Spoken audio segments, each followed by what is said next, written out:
शुरुआत में हम एक घर देखते हैं जिसके पास कई कारें खड़ी हैं।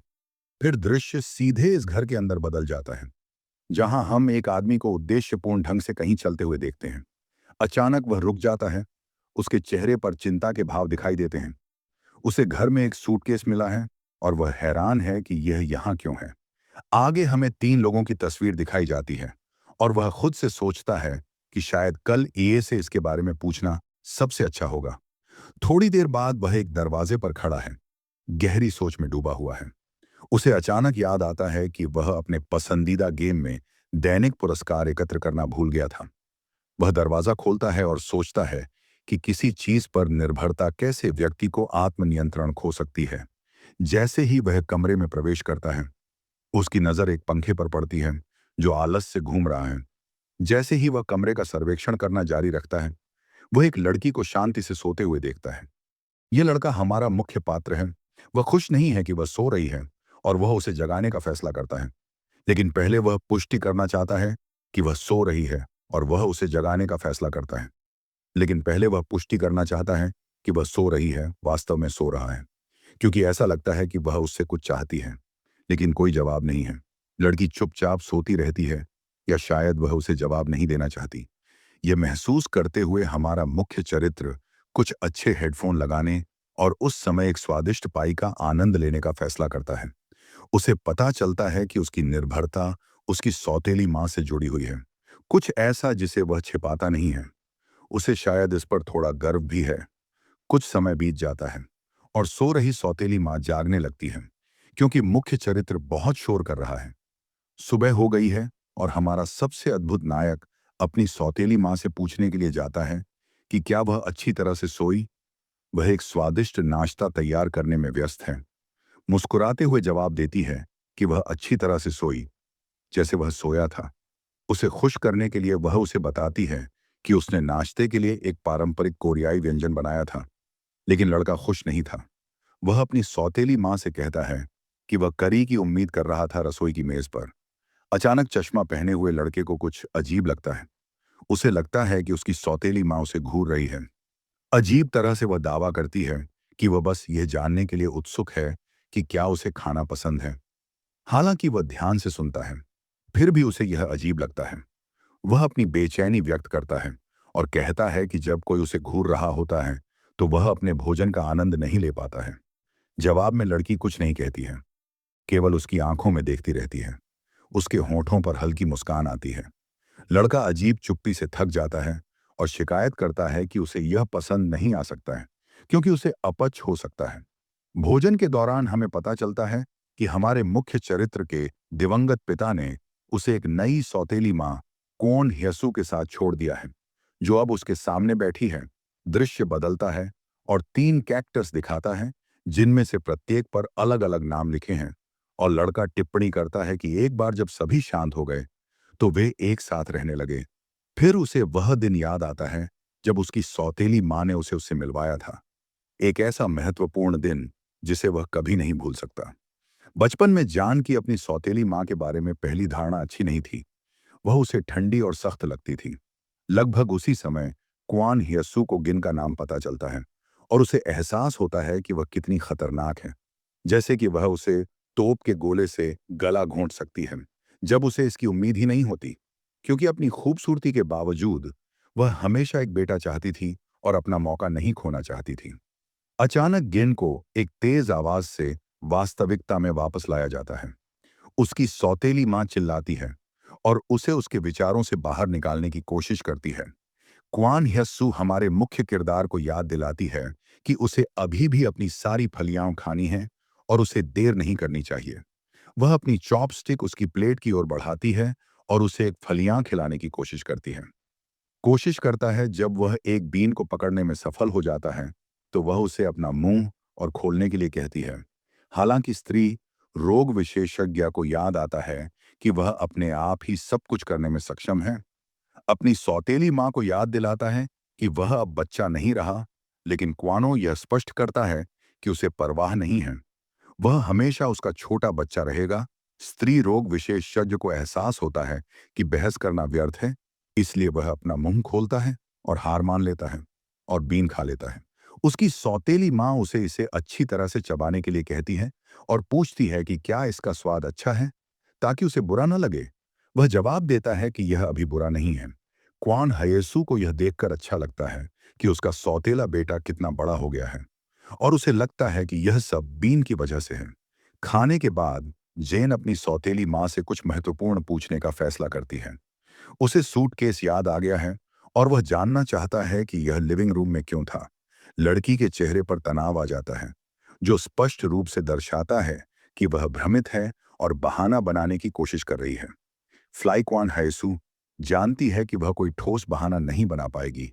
बहाना वह समझती है कि स्त्री रोग विशेषज्ञ बड़ा हो गया है और स्वतंत्र है, और वह कुछ कहना चाहती है। काम के बाद वह जैन से कहती है कि वे बाद में बात करेंगे। वह बिना जवाब दिए उसे छोड़कर वापस लौट जाती है। सबसे पहले वह बाथरूम जाती है, जी वाइन एन को कॉलेज से लौटने की याद दिलाती है। जल्द ही वह बाथरूम में प्रवेश करती है और जी एन ये निच्छा से अपनी सारी फलियां खाने के लिए सहमत हो जाता है। अकेले टेबल पर उसे लगता है कि वह कभी सोयाबीन का स्वाद नहीं जानना चाहता था। अब से कम हमारा मुख्य पात्र अब नए कपड़े पहने हुए अपने कॉलेज परिसर में घूमता है, एक दोस्त के साथ जो गर्मी की शिकायत कर रहा है। जेन को गर्मी महसूस नहीं होती, और उसका दोस्त मजाक में सुझाव देता है कि ऐसा इसलिए है क्योंकि वह दुबला पतला है। हालांकि उसे लगता है कि वह जीएन से ज्यादा मांसल है। फिर यह दोस्त अपनी बांह पर उभार दिखाता है और अपनी मांसपेशियों के बारे में शेखी बघाड़ता है, जबकि जेएन अजीब तरह से घूरता है और यह नहीं जानता कि उसे क्या कहना है। वह उसे परेशान किए बिना चल रहा है, क्योंकि वे एक अन्य छात्र की बातचीत सुनते हैं जिसमें एक लड़का एक लड़की को परेशान कर रहा है, उसे अपना होमवर्क करने के लिए कह रहा है, लेकिन वह स्पष्ट रूप से दिलचस्पी नहीं रखती है। जेन बातचीत से चौंक जाता है और अपने दोस्त से पूछता है कि क्या हो रहा है। उसका दोस्त बताता है कि लड़का सनबेबस लड़की को उसके लगातार मना करने के बावजूद उसके साथ लंच करने के लिए मनाने की कोशिश कर रहा है। जैन ने नोट किया कि लड़की सुआन को बहुत सारे निमंत्रण मिले होंगे, लेकिन उसका दोस्त सहमत नहीं है। सुआन अचानक स्त्री रोग विशेषज्ञ को देखता है और लगातार सनबे का पीछा करते हुए उसके पास जाता है। वह स्त्री रोग विशेषज्ञ से पूछती है कि क्या वह कॉलेज जा रहा है, और उसका दोस्त ये सब देख रहा है। उसे लगता है कि यह पागलपन है। उसे संदेह है कि सुआन स्त्री रोग विशेषज्ञ को डेट पर बुला रहा है, और आश्चर्य है कि उसका ध्यान आकर्षित करने के लिए स्त्री रोग विशेषज्ञ ने क्या किया। सुआन छोटी छोटी बातों से थक गया है और स्त्री रोग विशेषज्ञ से पूछता है, कुछ फुसफुसाता है कि वह उससे बाद में मिलना चाहती है, लेकिन जेन दिलचस्पी नहीं लेती है और विनम्रता से खुद को माफ कर देती है। कहती है कि उसने अपनी माँ से वादा किया था कि वह जल्दी घर लौट आएगी। उसकी दोस्त चौंक जाती है, उसे इंतजार करने और अपनी माँ को बताने के लिए कहती है कि वह देर से आएगी, लेकिन स्त्री रोग विशेषज्ञ जोर देकर कहती है कि उसकी माँ को उसे कुछ महत्वपूर्ण बताना है, और जेन चली जाती है। उसकी दोस्त समझ में नहीं आता, वह उसे अपनी माँ का बेटा मानते हुए भी जाने के लिए इतनी उत्सुक क्यों है। वह हैरान है कि जेन स्वान को मना कर देगी और समझ नहीं पाती कि वह क्या सोच रहा है। बस से घर लौटते समय जेन खिड़की से बाहर देखती है और विचारों में खो जाती है।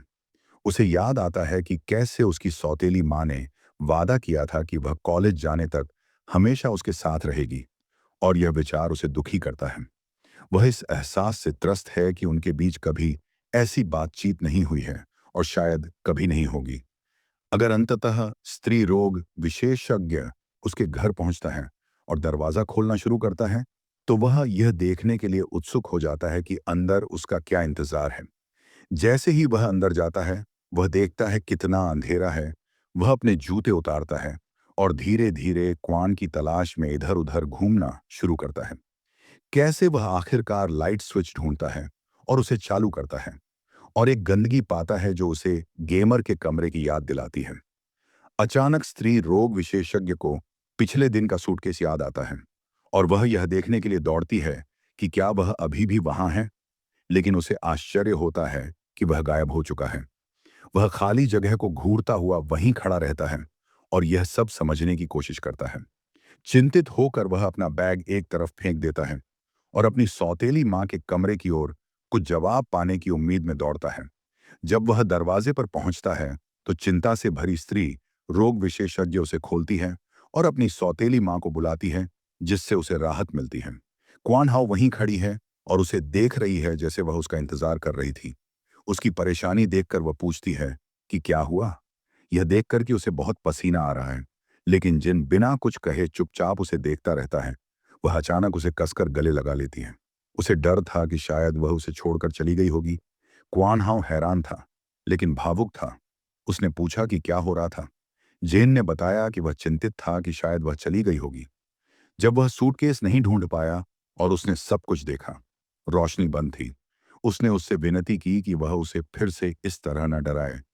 हिसू अनुरोध से हैरान थी, लेकिन स्त्री रोग विशेषज्ञ ने निश्चित रूप से जोर दिया।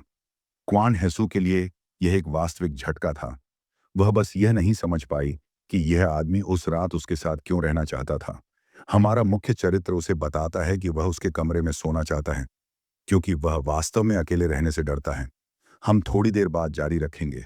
हम बिस्तर पर लेटे हुए एक बहुत संतुष्ट आदमी को देखते हैं, जो बस सोने ही वाला होता है, लेकिन फिर उसके कमरे का दरवाजा धीरे धीरे खुलने लगता है और दालान से रोशनी अंदर आने लगती है। ऐसा लगता है कि कोई अंदर आने वाला है, लेकिन यह उसकी सौतेली माँ निकलती है, जो चुपचाप उसके पास आती है और उसे कुछ बताती है। उसकी हरकतें उसे जगा देती हैं और वह हैरान हो जाता है कि वह उसे आधी रात को जगाएगी। यह पूरी तरह से अप्रत्याशित था। फिर हम अपना ध्यान सौतेली माँ पर केंद्रित करते हैं, जो अब सोच रही हैं। कौन हयसू ने वास्तव में उसे सोने दिया? उसके बगल में लेटने से उसे बहुत घबराहट महसूस होती है और इससे उसके लिए सो पाना असंभव हो जाता है। फिर हनान यह जांचने का फैसला करता है कि उसकी सौतेली माँ सो रही है या नहीं। ऐसा लगता है कि वह पहले ही सो चुकी है, क्योंकि वह ज्यादा हिलती डुलती नहीं है। यह महसूस करते हुए वह झुकता है और उसके कान में कुछ फुसफुसाता है। उसका मतलब कुछ महत्वपूर्ण साझा करना है, जिसे वह अपने तक ही रखता है। हमारा मुख्य पात्र चुपचाप सो रही लड़की से कहता है कि वह बहुत चिंतित है कि वह सोते समय गायब हो सकती है। वह यह भी स्वीकार करता है कि वह अपनी सौतेली माँ को खोना नहीं चाहता है, इसलिए वह उससे दूर नहीं जाना चाहता। वह समझता है कि यह कहना अजीब बात हो सकती है और वह इसके लिए उसे नफरत भी कर सकती है, लेकिन वह यह स्पष्ट करता है कि जब भी वह उसके बगल में होती है, तो उसे ये अजीब भारी भावनाएं महसूस होती हैं और उसे यह समझना मुश्किल लगता है कि उनका क्या मतलब है।